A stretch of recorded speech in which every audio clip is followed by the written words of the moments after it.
de relevante e importante até aqui?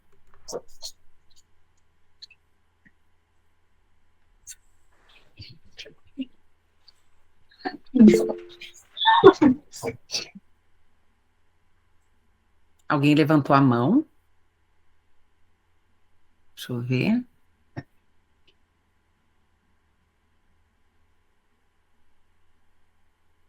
Todo mundo pode ir escrevendo o que ficou de relevante e importante até aqui.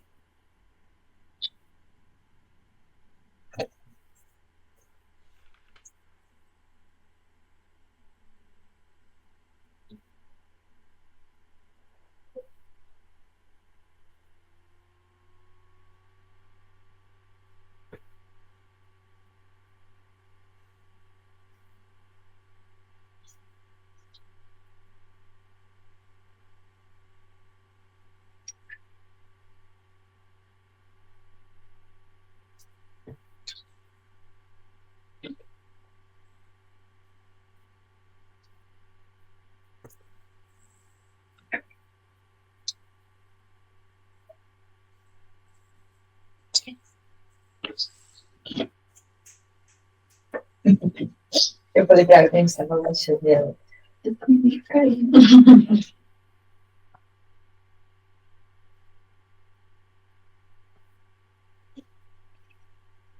Mais 2 minutinhos. O que ficou de relevante e importante até aqui?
Vocês vão ver que em um determinado momento essa pergunta vai vir de novo. E isso vai construindo o conhecimento de vocês de forma relevante e importante para dentro, naquilo que vocês acreditam.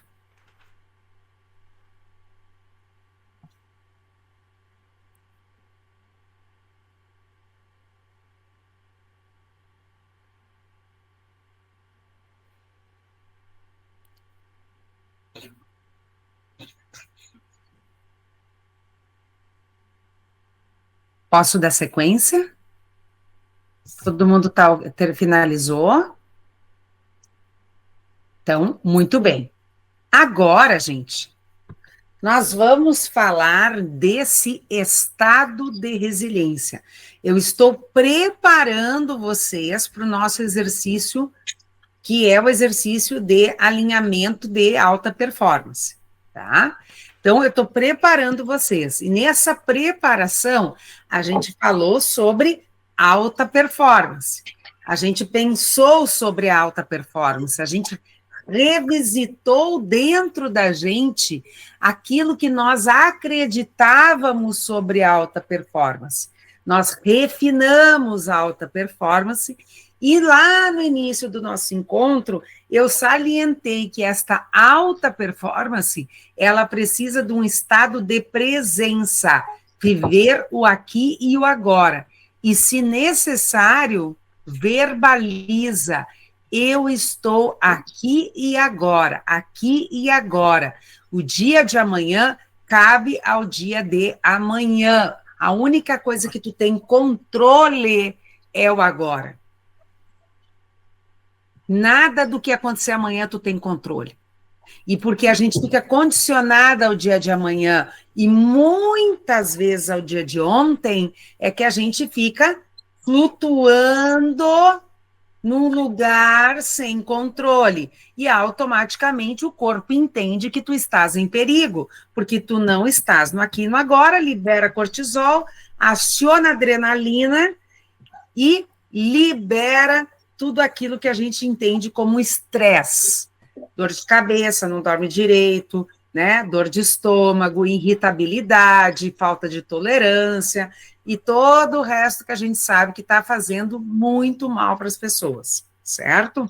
Então, para nos ajudar nesse processo de alta performance, vocês vão conhecer um pouco mais sobre estado de resiliência e não ser resiliente.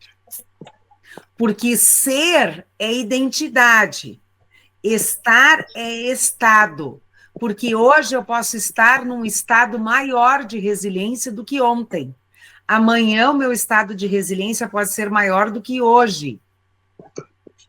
E a resiliência é uma habilidade, como caminhar, como cantar, como escrever, como calcular, como ter um olhar aprimorado para a qualidade. Tá? Isso é também uma habilidade. Ninguém nasce resiliente. Nós vamos desenvolvendo o nosso estado de resiliência. E até então, no senso comum, ainda continuam falando de que resiliência é aguentar, é suportar, é resistir, né? Vamos pensar as enchentes do ano passado no Rio Grande do Sul. O que eu ouvi da palavra resiliência foi impressionante, mas sempre associado ao resistir, ao persistir, ao insistir, né? A rigidez, muitas vezes. E resiliência não tem nada a ver com isso, porque resiliência não é rigidez. Resiliência, dentro dos estudos da Sociedade Brasileira de Resiliência, é adaptabilidade, flexibilidade e aprendizagem. Mas isso aqui também é uma incógnita para nós. Ah, mas eu não sei muito bem, Cris, o que é essa aprendizagem dentro do estado de resiliência? O que é a flexibilidade para o estado de resiliência? O que é ser adaptável dentro do estado de resiliência? Quando a gente fala aqui em aprendizagens, a gente está olhando para esse estado de estresse e traz consciência para o processo de aprendizagem positiva. O que eu aprendo de forma positiva quando eu erro o estudo, a interpretação da legislação contábil tributária no Brasil e mando para o meu cliente? O que eu aprendo de forma positiva com isso? O que eu aprendo de forma positiva com isso quando, como revisora, ou quando alguém trabalha com a parte administrativa, erra com uma camisetinha que sai com um fiozinho lá que não... O que acontece? Ah, eu preciso ficar mais no estado de presença. Ou talvez eu precise estar me atualizando em relação à legislação tributária do país. Quando vem os grupos de estudos, talvez eu tenha que realmente prestar mais atenção no que eu estou fazendo naquele momento, e não pensando, de repente, no que eu vou fazer de almoço para os meus filhos na hora do meio-dia. Ah, eu pensei aleatoriamente aqui. Tá? Então, é enxergar aprendizagens positivas. Pessoas com estado de resiliência, elas conseguem enxergar aprendizagens positivas. Talvez seja a hora de eu ser menos reativa, mais colaborativa, para eu poder atualizar mais rápido, de forma mais dinâmica, alguns conhecimentos que eu ainda não tenho. Ser flexível com as próprias crenças. Não é porque tu toda a vida acreditou dessa forma que vai continuar sendo dessa forma. Porque, vamos pensar, dentro de uma organização, são 30 pessoas, são 40 pessoas, são 100 pessoas que viveram uma história diferente da tua. E que ninguém está errado. Pensar diferente não é pensar errado. É só pensar diferente. Quando as pessoas conseguem negociar dentro de um campo de flexibilidade e adaptabilidade sobre essas interpretações diferentes, eu vou viver o estado de resiliência. E hoje a resiliência se fala muito, de uma forma muito simplória, de uma forma ainda muito simples, e não é. Ela exige toda uma postura diferenciada para que eu possa realmente viver o estado de resiliência e expandir a minha percepção sobre os desafios diários.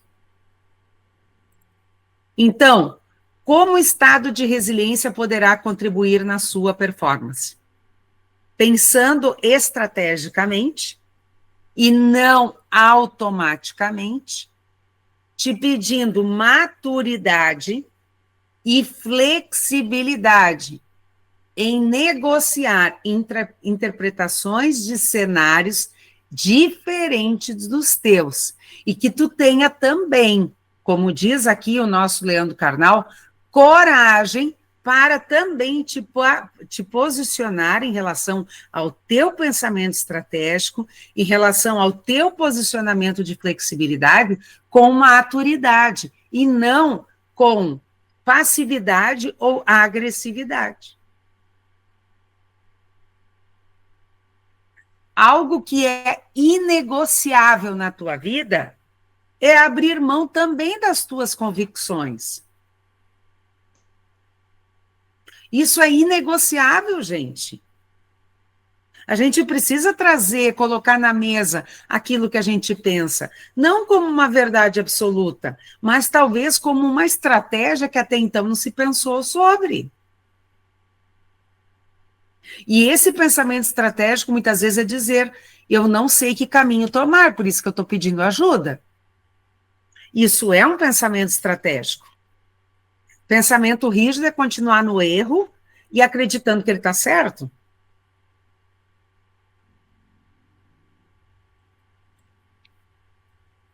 Tá? Então, dessa forma, o estado de resiliência vai contribuir na tua performance. Pensamento estratégico, maturidade e flexibilidade. Por isso que na primeira parte do nosso encontro, eu propus que vocês pedissem para as meninas, né, as crianças e os adolescentes e as meninas jovens que estão aí, para que a gente colocasse todas elas num processo de integridade. Convidasse a crescer,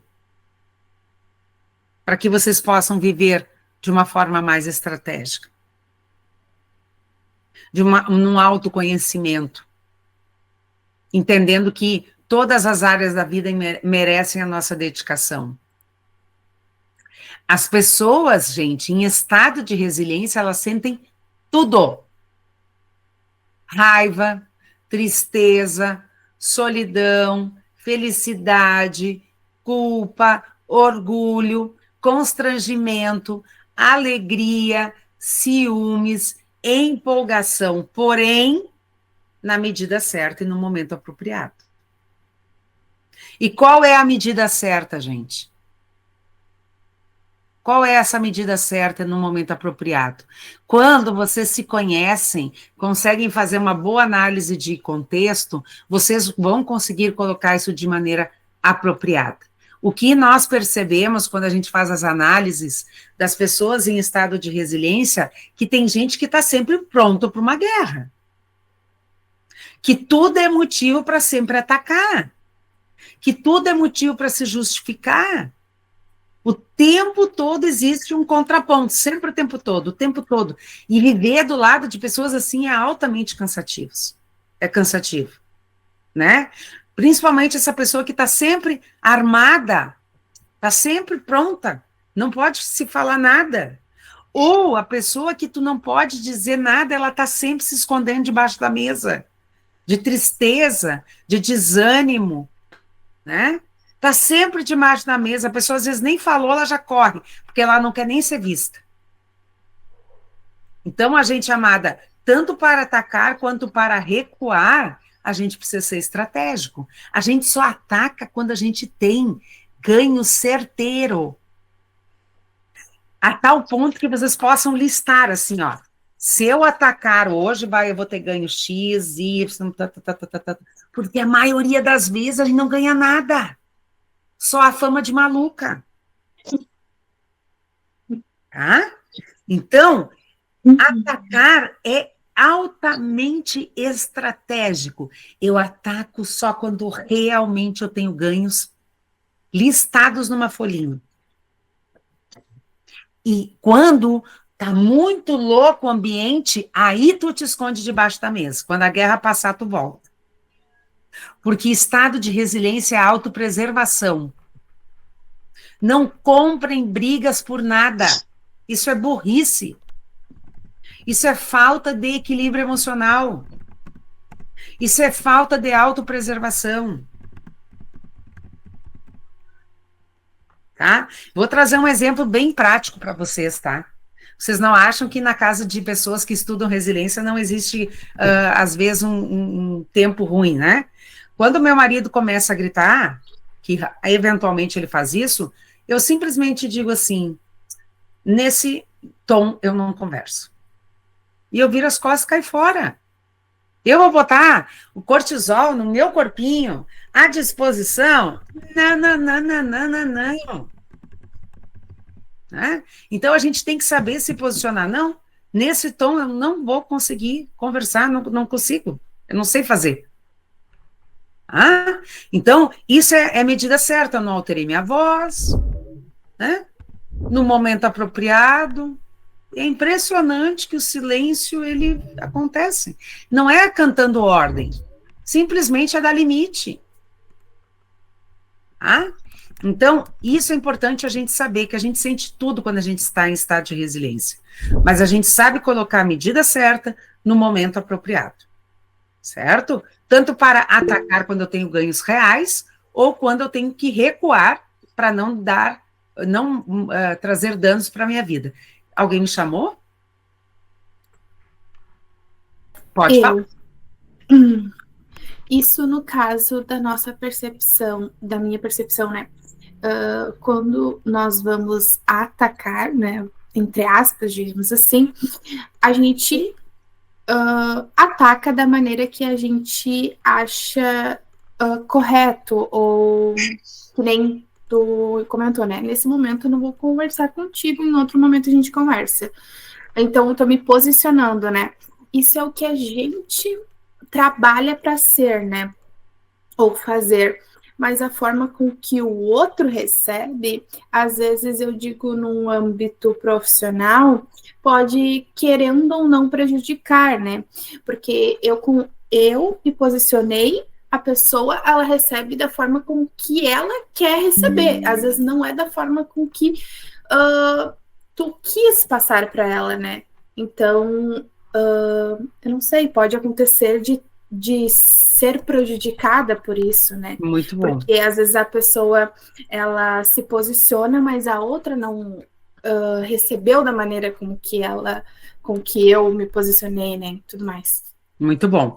Muito boa essa tua colocação. Me diz teu nome de novo. Daiane, mas eu gosto de ser chamada de Daia. Daia, olha só, primeira coisa importante.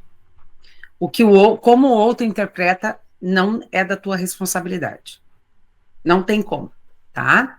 Isso é algo que está totalmente fora do nosso controle. E aí isso gera muito sofrimento, porque além da gente ter controle sobre a gente mesmo, a gente quer ter controle sobre o outro. Mas a pergunta que tu pode fazer nessa hora, que a programação neurolinguística nos ensina, a tua atitude prejudicou alguém ou ela foi boa para todos os envolvidos? Se ela é ecologicamente boa para mim e para todos os envolvidos, ela não tem como gerar prejuízo. Agora, se intencionalmente eu me posicionei para prejudicar o outro, tenho certeza que vocês não fazem isso, mas eu já estou deixando isso bem claro.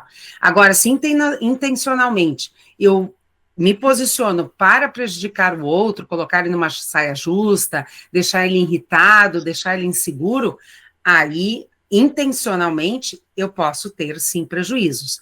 Agora, se a forma em que eu me comunico tem como intenção fazer com que eu e todos os envolvidos saiam ganhando, com a minha tranquilidade na minha postura, no meu posicionamento em relação a algum ajuste de relatório que precisa ser feito. Então, tudo isso vai depender de uma conjuntura do tom de voz, da velocidade da tua voz, aonde tu não transmita raiva, porque quando a gente ataca com raiva, excessivamente com raiva, eu posso trazer prejuízo não só para o outro, para mim também. Então, sempre vai na intenção e manifesta a tua intenção. Olha, a minha intenção nesse posicionamento é esse, para quê? Para que todos saiam ganhando. Aí não tem prejuízo. Fica claro isso para ti, Daia? Sim, fica claro. Mas eu ainda tenho aquele quê do medo da má interpretação, sabe?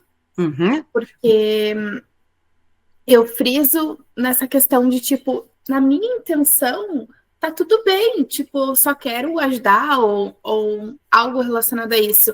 Mas para a pessoa, pode ter sido, como assim tu quer ajudar? Ou, sabe? Entende? Ter uma outra interpretação. Então, por isso que... Pode falar. Por isso que dessa hora, Daia, e todas as colegas aí, a gente pergunta para o outro o que tu entendeu do que eu falei. Para tu não ficar no campo da alucinação. O que é o campo da alucinação? Eu acho que ele entendeu isso ou aquilo, mas o rostinho dessa pessoa me diz isso ou aquilo. E os comportamentos é isso ou aquilo. E aí fica naquilo, cria um monstro gigantesco. E a pessoa, na verdade, ela não entendeu nada. E quando a pessoa não entende nada, a responsabilidade é tua que não conseguiu passar a mensagem. Então, por isso que todas as vezes, no passo a passo ali, né? O que é do outro é do outro. Segundo, sempre ser ecologicamente correto. O que é ecologicamente correto? A decisão ou a manifestação que eu fizer não pode fazer mal para uma mosca, para ninguém. Ela tem que ser boa para todo mundo. Por isso, consciência sobre o que eu digo, sobre o que eu penso, sobre o que eu faço. E terceiro, verifica a informação. O que você entendeu sobre isso que nós acabamos de falar?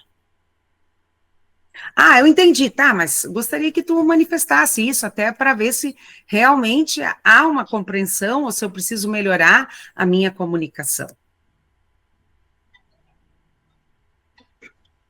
Entendeu? Sim.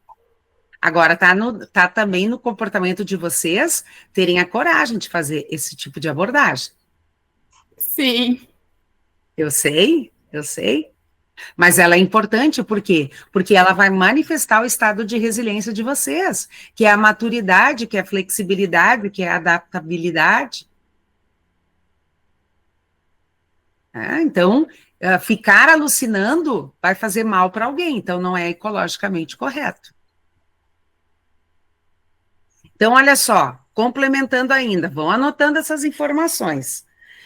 A capacidade de recuar é tão importante quanto a capacidade de avançar.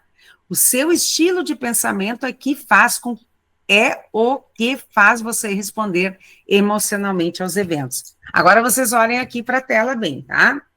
Imaginem, nós somos construídos a partir do campo de crenças. Primeira coisa é o campo de crenças. São todas as interpretações do que vi, ouvi e senti. Depois do campo de crenças, aonde vai isso tudo? Para dentro do meu pensamento. Esses pensamentos, eles vão borbulhar com emoções.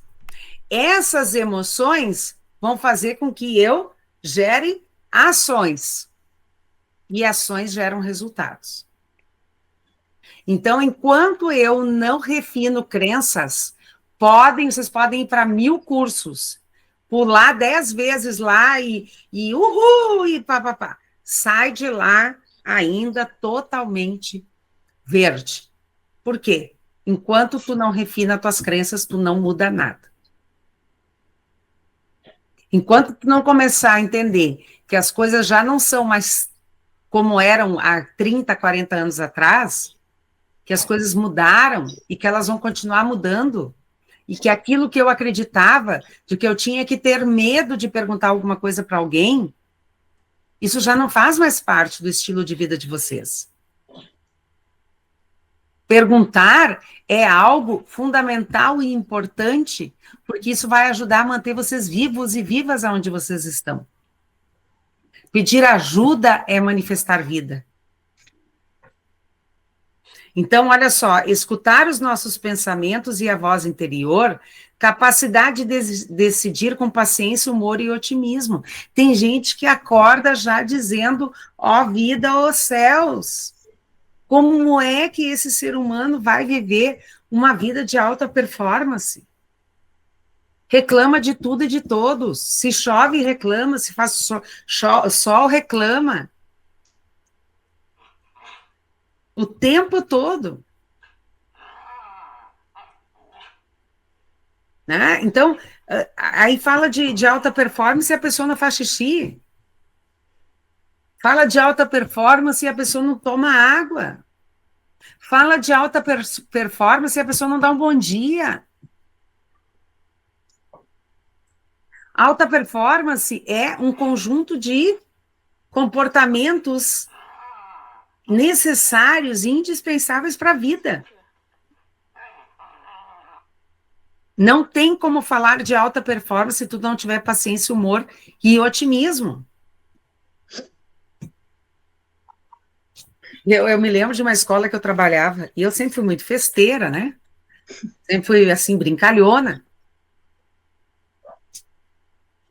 Eu chegava na sala dos professores e dizia bom dia. Tinha gente me devorando com os olhos, tipo, bom dia, só se for para ti. Aí como é que esse ser humano vai continuar nesse local de trabalho querendo achar que vai ser alta performance? Não tem como. E o bom humor não é gargalhar o dia inteiro, gente. Bom humor é procurar fazer aquilo que precisa ser feito dentro das tuas possibilidades no dia de hoje, entendendo que tu estás melhorando a vida de muitas pessoas com o teu trabalho. É agradecer pela dádiva da vida, mesmo que as coisas não estejam te favorecendo. Até porque toda noite de bom sono, amanhã já é outro dia. Aquilo que estava intenso hoje, amanhã já diminui e vai diminuindo. A resiliência, gente, ela não é um traço fixo. Ela é um conjunto de habilidades mentais e emocionais que podemos desenvolver para enfrentar melhor os desafios, pressões e mudanças da vida, protegendo nossa saúde mental e aumentando o nosso desempenho. Tá? Então, olha só. Se eu tivesse que agora resumir para vocês o que é resiliência, afinal, vocês estão fazendo um workshop comigo sobre resiliência estratégica. Amanhã vocês vão querer contar para todo mundo que esse workshop é incrível, porque se ele não for incrível, vocês não vão falar nada. Tá? Vocês não me inventam de falar nada. Mas vocês vão querer chegar amanhã e contar para a galera. Olha, vocês nem sabem. Estou participando do workshop lá com a Prof. Cris. Cara, tu não tem noção. Eu aprendi tudo sobre resiliência. E o que é resiliência? Ah, resiliência é um estado. A gente não nasce em estado de resiliência. A gente desenvolve a resiliência como caminhar, como cantar, como escrever. A gente precisa ser estimulado para viver o estado de resiliência. E entender que o estresse é algo inerente à vida e que a resiliência só vem quando tem estresse. Só que o problema, meu amigo e minha amiga, o problema não é viver o estresse eventualmente. O problema é estar diariamente sobre condição de estresse. E muitas vezes nós estamos sobre uma condição de estresse, por quê? Porque a gente se auto-boicota, como uma colega mesmo disse no curso, né? A gente fica falando mal da gente mesmo para a gente não faz xixi na hora que tem que fazer, a gente não toma água, a gente não faz atividade física, a gente não pega um solzinho. Ou seja, tudo isso, quando não é feito, é dano à vida. Se é dano à vida, não está em estado de resiliência. Ah, e tem outra que a prof falou. Eu não posso atacar de graça. Quando eu ataco de graça, eu estou sempre pronta para atacar, sempre pronta para comprar uma briga, eu estou botando a minha vida em risco. E eu não sou boba! Capaz que eu vou botar minha vida em risco. Eu quero viver a minha alta performance. Como diz os nossos estudiosos da alta performance, viver alta performance é autoconhecimento. É ter um propósito de vida. É viver de uma forma sistêmica a alta performance. É sentir prazer no que se faz. É entender como eu melhoro a vida das pessoas. E aí, quando eu consolido tudo isso, eu rumino tudo isso, aí eu começo a perceber mudanças. E mudança, gente querida, que todo mundo fala que todo mundo tem que mudar o tempo todo, é mudanças 1% ao dia. Vocês não pensam que vocês vão olhar isso aqui tudo, quinta-feira, mudei minha vida drasticamente. Não.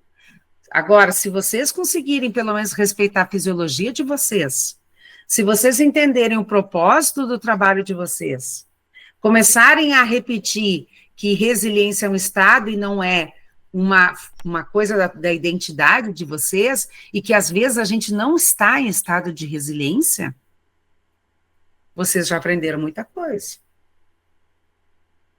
Aí vocês já aprenderam muita coisa. Isso é uma vida de entrega, gente.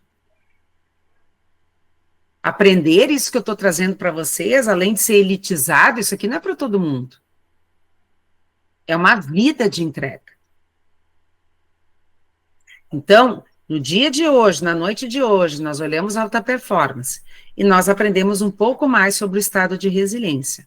Agora nós vamos para o nosso exercício, que é essa roda aqui. Todo mundo imprimiu a roda? Alguém não imprimiu?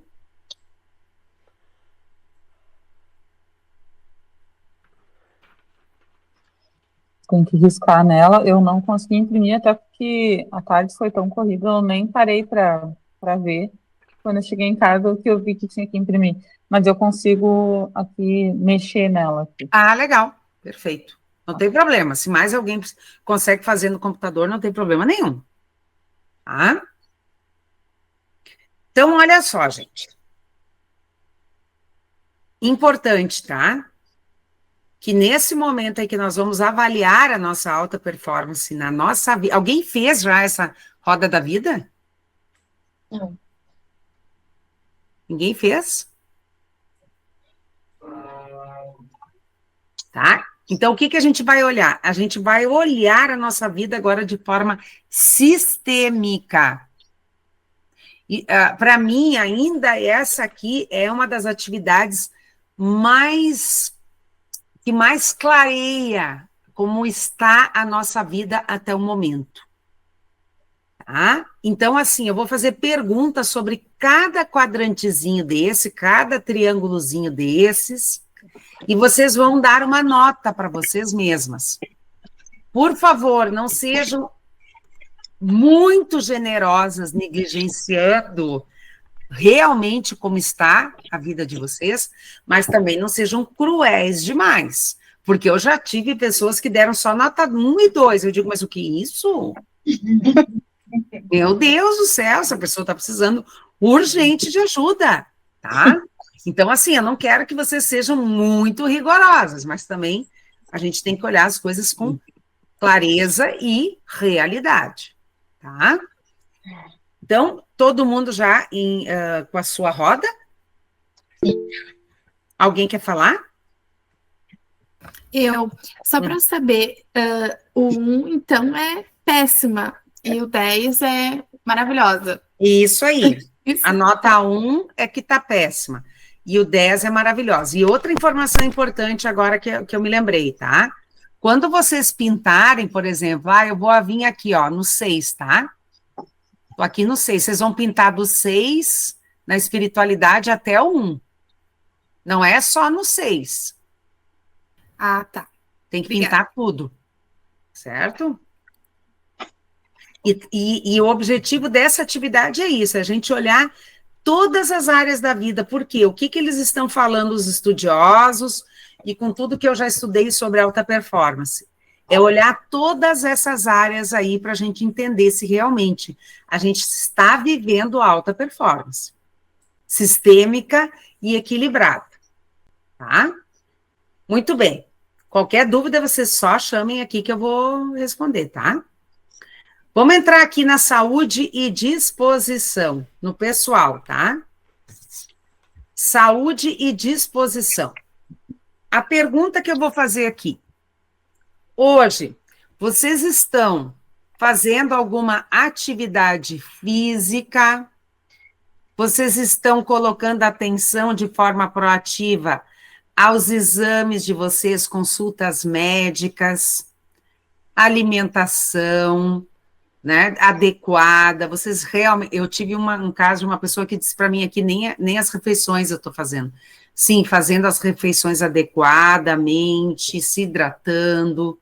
Nossa, eu estou me sentindo super saudável. Qual é a nota que vocês se dão? Pintem aí.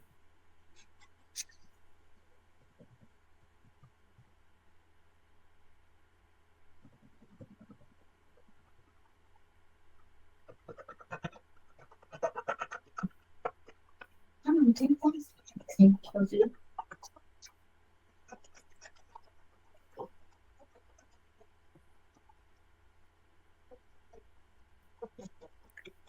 Agora, pensando no... O tempo é o suficiente que eu dei? Sim. Se alguém achar que precisa mais tempo, não precisa pensar muito, é muito mais intuitivamente do que propriamente, senão tu vai colocar nota 10 em tudo. Ou um. Desenvolvimento intelectual. Aqui não é graduação, faculdade, pós-graduação, a gente não está falando só disso. Aqui eu estou falando de cursos, como vocês estão fazendo, leituras, eu estou estudando, eu estou atenta ao conhecimento, eu estou buscando novos aprendizados, novos conhecimentos. Como é que está sendo aqui?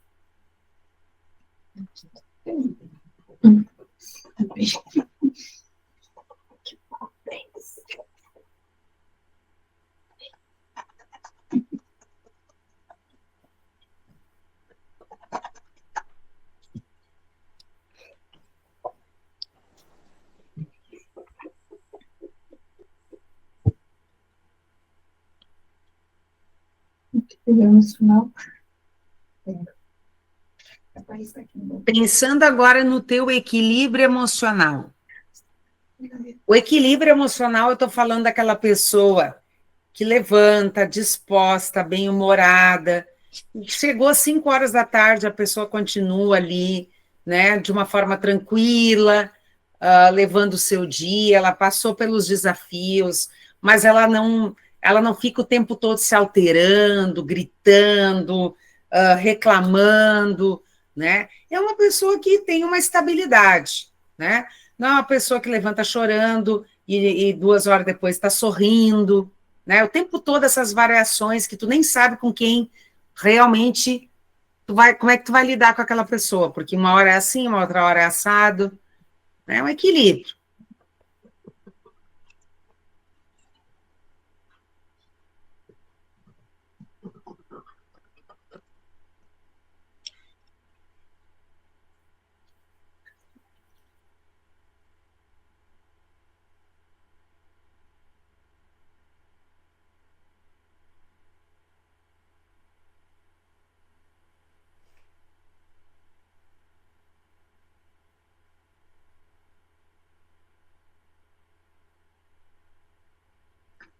Realização e propósito.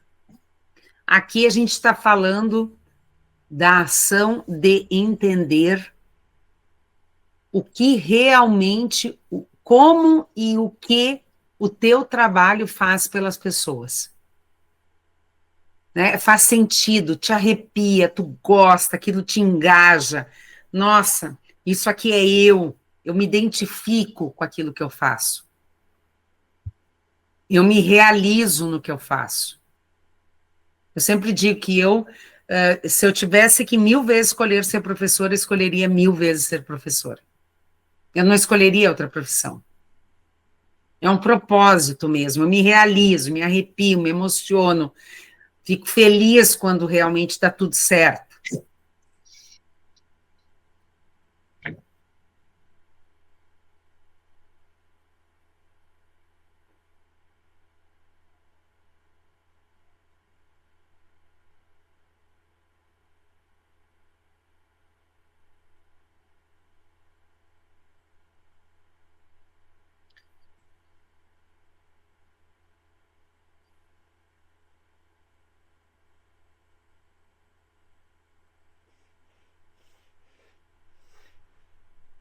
Recurso financeiro.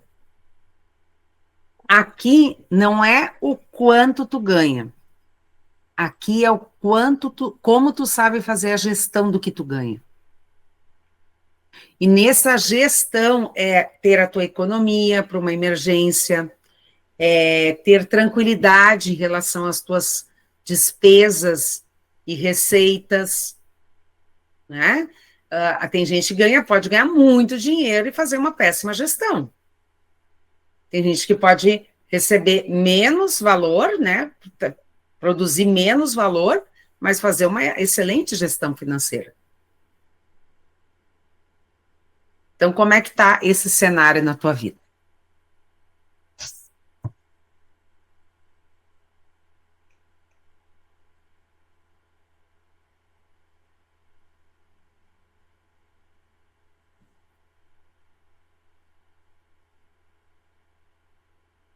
A contribuição social.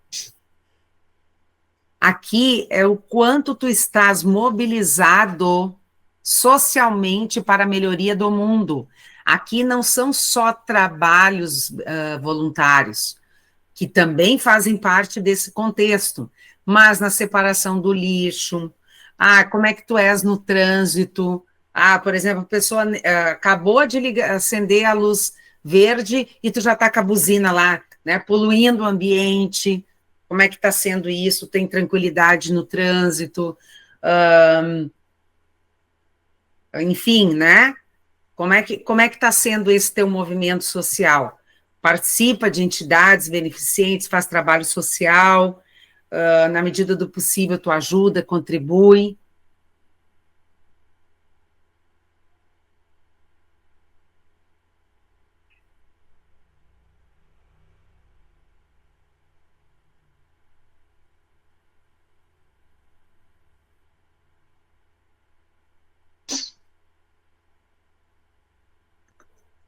Nos relacionamentos, ó. Agora pensando em família. E aqui eu estou falando da família, primeira família, pai, mãe, irmãos, um tio mais próximo, né? Desse contexto de família. Como é que está a relação de vocês? Quando você se encontra, é harmonioso? É importante, há uma troca, né? Como é que tu estás? Precisa de alguma coisa? Tu pode contar com essas pessoas, né? É algo legal, vocês se ligam, é bacana estarmos juntos. Como é que está essa questão da família?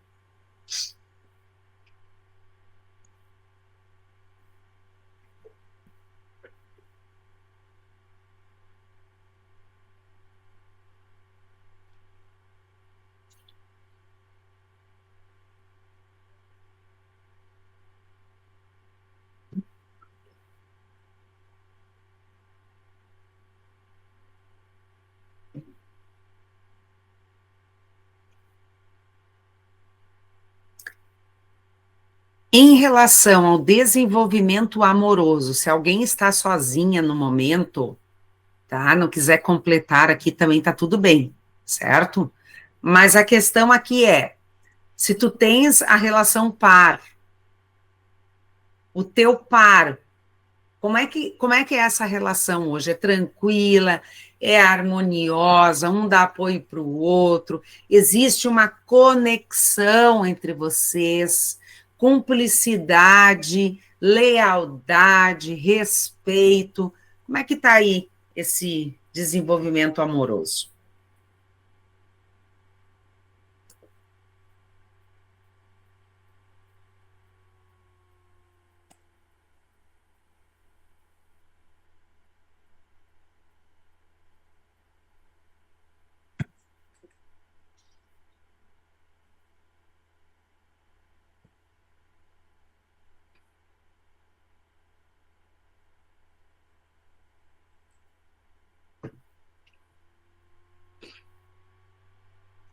Pensando agora na tua vida social.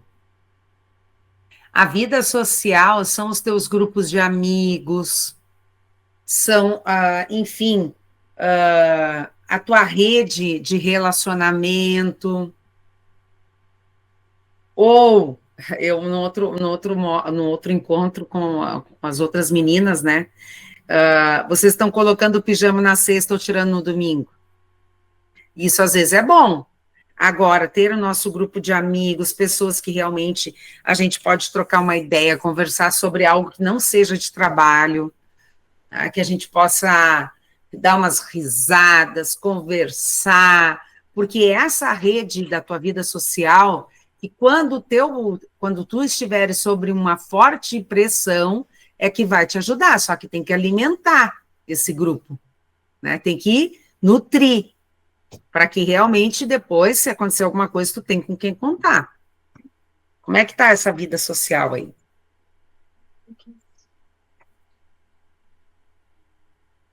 Ou está cada vez mais estreito essa rede? Pode falar. Agora tu falou uma palavra-chave, nutrir. É uma coisa que eu falo para todo mundo. Claro que eu não sou dona da verdade, eu também tenho muito o que desenvolver nessa parte, mas eu brigo muito com as minhas irmãs a parte do nutrir. Elas ficam muito de rixa entre elas, e aí eu pergunto, tá, mas o que que tu tá fazendo? Qual que é a tua parte? O que que tu tá fazendo para trazer para perto de ti? E eu sempre, eu vivi 13 anos longe das minhas irmãs, da minha mãe, sem vê-las por 13 anos. E vai fazer 10 anos que eu tô aqui, que eu retornei para o seio da minha família. E dentro desses 10 anos, tudo o que eu fiz foi trazê-las para perto de mim. Sim, já teve brigas, só que em todas as brigas que teve, sempre fui eu que dei o passo de reconciliação. E então, a minha marca com as minhas irmãs e com a minha mãe é sempre eu ir atrás. Eu ainda falo, eu sou a irmã boa que perdoa fácil, mas eu perdoo fácil porque eu escolho perdoar, eu escolho tê-las perto de mim, eu escolho ver os meus sobrinhos crescerem, eu escolho que as minhas irmãs tenham a vontade de me procurar para me contar alguma coisa. Então, eu sempre cito muito para elas isso. Não adianta tu cobrar dela se tu não está fazendo a tua parte. Quanto tu está entregando para que ela também queira entregar, porque não é uma via de mão única, é uma via de mão dupla. Não adianta, eu sempre falo, não é só o vinde a mim, tu também tem que fazer a tua parte. Então, essa foi a palavra-chave, assim, nutrir. Né? Eu achei bem interessante isso. Legal, porque se nós pensarmos em alta performance, se a minha vida social é carente, como é que eu vou viver com saúde e disposição e como é que eu vou entregar, então, realização e propósito? Exatamente. E às vezes, uma hora que tu tira conversando com uma amiga, tu já volta assim, uau, aquilo ali. O meu esposo fala, nossa, que coisa boa, como tu fica alegre quando tu conversou com alguém, quando tu encontrou tua amiga, saiu almoçar com a tua irmã, encontrou tua mãe, sabe? Isso faz muita diferença. Eu sempre falo com meu marido, olha, não deixa de ir nas jantas dos teus amigos, porque tu volta muito bem, tu volta carregado, a gente precisa disso, a gente precisa se alimentar também dos outros, né? É um egoísmo interno, mas a gente precisa se alimentar do outro também para sobreviver, né? Não é só de comida, né? Sim, como aquilo que eu falei para vocês no início, né? Do professor Clóvis, né? Gato nasce gato, tartaruga nasce tartaruga, e ser humano nasce inacabado, saiu antes do forno, por isso que precisa uns dos outros. Né? Show. Muito bem. Qualidade de vida. Vamos lá para criatividade, hobbies e diversão. Como é que está hoje os hobbies na tua vida? Tu tens um hobby, uma diversão, usa a tua criatividade, né? Consegue aprimorar, porque a criatividade nos traz esperança e traz otimismo. Como é que está esse lado da tua vida aí? Ou não, eu não tenho hobby, não tenho diversão, minha vida é só trabalhar, ir para casa, trabalhar, trabalhar para casa. Não me proponho a nada e também não estou aberta a isso. Tá? Nós somos terrivelmente livres, mas entendendo que isso aqui é importante para a nossa vida. Como é que está aí os hobbies e diversão?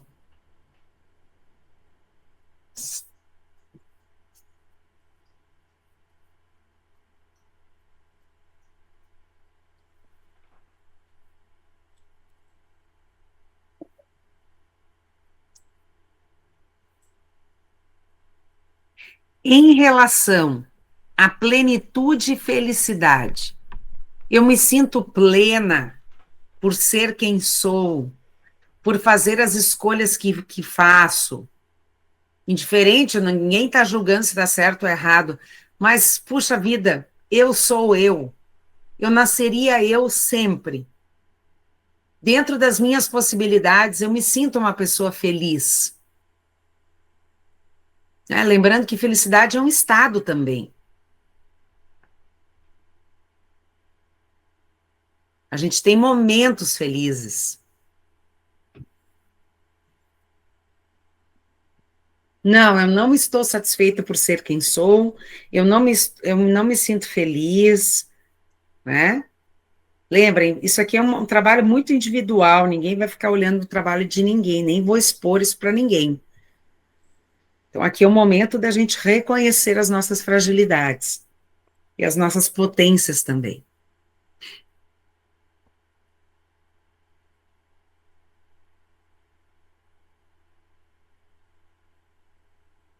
E aí, agora, a gente tem a nossa espiritualidade. Aqui não é religião, não tem nenhuma relação com religião. Tá?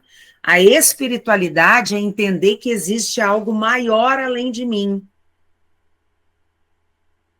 Que pode ser a natureza, pode ser o elemento fogo, pode ser o elemento ar, pode ser uma luz divina, pode ser Deus, enfim, né? Dentro da conjuntura, de forma muito democrática. Não é religião, é espiritualidade.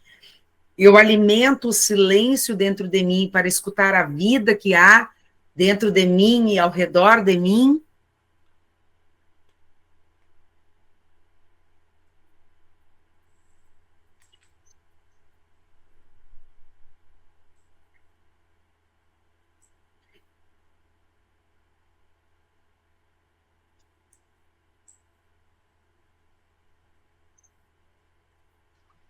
Isso tudo que tu coloca aqui, que a gente está fazendo, é o nosso eu de hoje, né?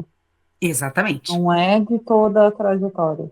É o eu de hoje. Muito boa essa Eu de tua hoje. colocação. Uhum. Ok. Porque Isso. 4 anos atrás, eu acho que cairia pela metade de tudo que está feito aqui. Então, que bom que é o nosso eu de hoje. É o nosso eu de hoje, porque o único lugar que eu tenho controle é no hoje, né? Ok. Agora, se nós pensarmos a nossa roda e a forma como vocês pintaram, ela ficou cheia de dentinhos? Ou é um círculo assim mais arredondado, é uma roda que realmente está alinhada a um círculo? Olha, meu chega até engraçado, né? Porque ele vai do ápice e vai caindo assim, ó. Primeira pergunta, uou, segunda, não sei o quê. É baixinho, sabe? Coincidência, mas ficou assim. Uhum, cheia de dentinhos. Ou seja, Daiane, é uma roda que não roda. É verdade. Tá? Então, o que eu quero que vocês observem? A roda, ela precisa rodar. Então, não é interessante, pensando alta performance, se eu colocar 10 em saúde e disposição e colocar 4 na minha vida financeira. Não é uma roda que vai ter fluidez, não vai ter integridade. E também não é o momento de olhar de forma, uau, meu Deus, eu tenho 4, 5 áreas que estão muito dentinho, estão com a nota muito baixa, porque esse é o grande probleminha da listinha do dia 31 de dezembro, a listinha aquela dos pedidos para o próximo ano. A gente quer resolver em 30, 60 dias toda a vida. E, aliás, nem chega a 60 dias, porque se eu perguntar para a galera que faz a listinha dia 31 de dezembro, o que elas se comprometeram no dia 30 de janeiro, elas já não sabem mais. Então, a grande proposta aqui, tá, o que vai fazer a diferença para vocês, é vocês escolherem uma única área. E aquela única área, ela tem que ser a tal ponto desafiadora para vocês, que vocês vão se engajar, vão se motivar para dar a alta performance de vocês naquela área. Porque é ela que vai fazer todos os outros subirem. É ela que vai alinhar a roda. Então, eu prefiro muito mais, se eu pensar em alta performance, uma pessoa que é nota 7 e 8 em quase tudo, do que uma pessoa que é 10 em 2 áreas, 6 numa, 4 numa outra, enfim, ela não vai conseguir fazer com que a vida flua com leveza, com integridade. Então, a alta performance, vocês viram que é totalmente o oposto do que já foi dito, que era trabalhar muito numa área e esquecer do resto. Hoje a gente precisa botar atenção em tudo, por isso que é tão desafiador. Então, o que eu quero propor para vocês para nós finalizar o nosso encontro? Que vocês olhem qual é a área que vocês querem trabalhar. E o que vocês querem exatamente alcançar nesta área. Vocês podem escrever isso agora.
Será que tá tocando?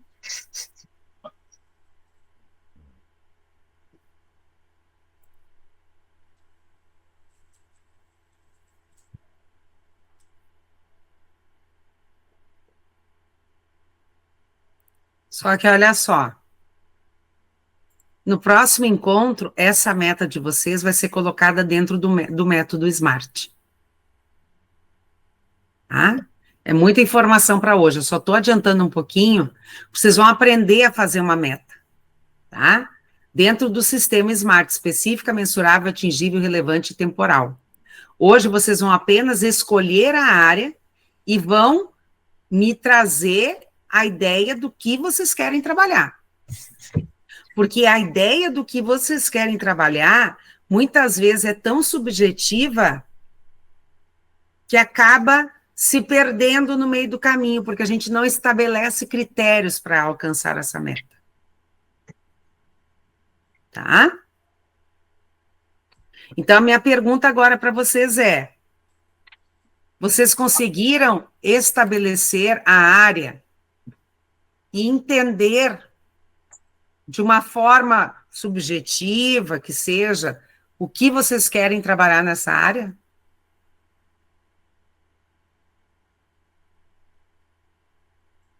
Alguém gostaria de